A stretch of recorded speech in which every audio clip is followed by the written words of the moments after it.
பிரதோஷ வேளை சிவபெருமானின் லீலை.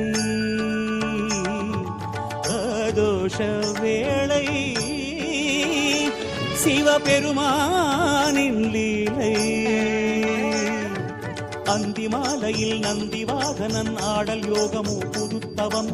அந்த வேளையில் ஹரனின் கோலமோ காண காண சுகம் சுகம்.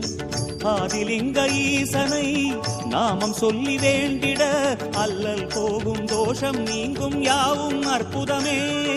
அல்லல் போகும் தோஷம் நீங்கும்.